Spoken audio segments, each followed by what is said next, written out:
anasi Ayşe radhiyallohu anha, dadisi Abu Bakr radhiyallohu anhu, anasi Ümmü Rumman radhiyallohu anha idi. Ayşe radhiyallohu anha chiroyiga qon yugurgan oq pishmoq bir qiz idi. Ayşe radhiyallohu anha Peygamberimizning sodiq do'sti Abu Bakr radhiyallohu anhuning qizi bo'lishi, shundaqla iymon nuri chaqnab turadigan bir oilada o'sib yetilganligi uchun shirik va kufrdan yiroq holatda cho'ng bo'lgan edi. Rasululloh Ayşe radhiyallohu anha bilan hijratning 2-yili Madinada Badr urushidan keyin to'y qilgan bo'lib, Rasululloh uni intayin yaxshi ko'radi. Bu haqda Rasulullohdan kimni eng yaxshi ko'radiganligi so'ralganda Ayşe deb javob berganligi rivoyat qilinadi.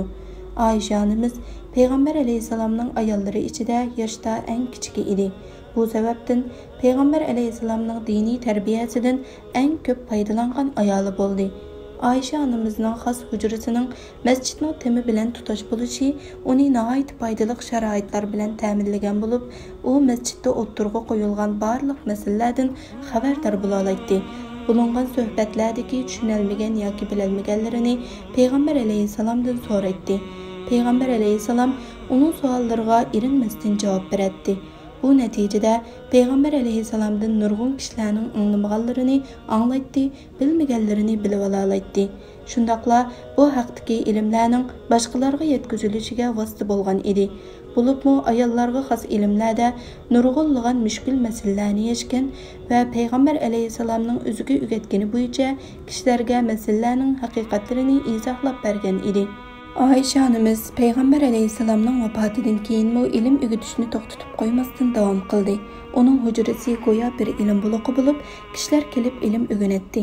Bu ilm so'rinida nurg'un olimlar yetishib chiqqan bo'lib, Umar radhiyallohu anhudek mujtahid zotmi Ayşe onamizdan Peygamber alayhisalomning sunnatlarini so'raydi va uning bergan javoblariga intayin ahamiyat beradi.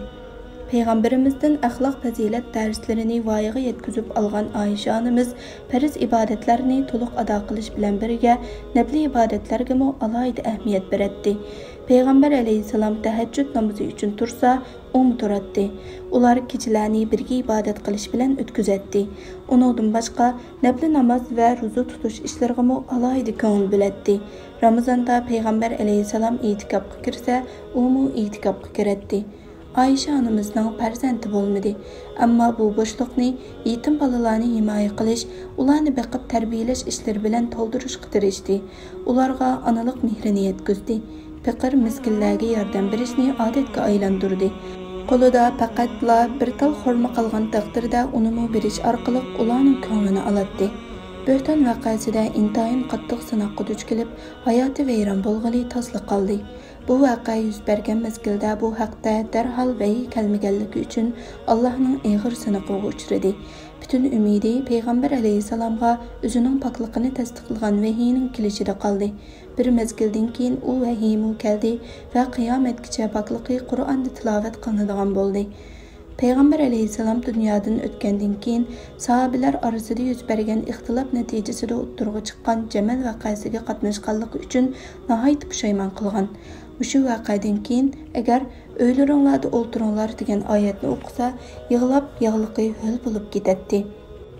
Ayşe onamiz mundaq degan: "Menga Imron qizi Maryamdan keyin hech bir ayolga berilib boqmagan 9 xil ortiqchilik berildi.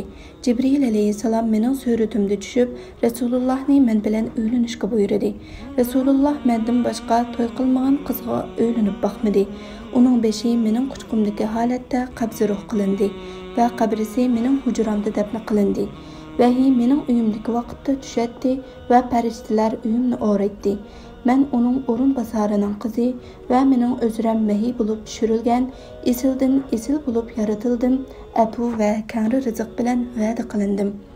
Rasulullohning uning bilan kichik yoshda o'ylanishidagi hikmat bo'lsa, Ayşe onamiz aqlliq va zirak bo'lganligi uchun Rasulullohning deganlarini yodlab olishi, payg'ambarimizning qilganlarini kishilarga yetkazishi uchun Alloh uni elchisiga kichik yoshda yodliq qilgan. Şoňlaşqa u Rasulullohdan eng ko'p hadis rivoyat qilguvchilarning qatoridan sanalib, rivoyat qilgan hadisi 2210 hadisga yetgan bo'lib, bu jihatda ulamolar uni ayollarning eng bilimlisi deb qaragan. Peygamber alayhisalomning tafsirshunos hadisshunos, mujtahid ayoli, müminlarning onasi Oyisha onamiz kitoblarda yozib tugatkili bo'lmag'idek kechmishlarni orqasida qoldirib, Hijriya 57-yili, ba'zi rivoyatlarda Hijriya 58-yili Ramazonda vafot bo'lgan. 63 yoshida Baqi qabristonligiga dafn qilingan.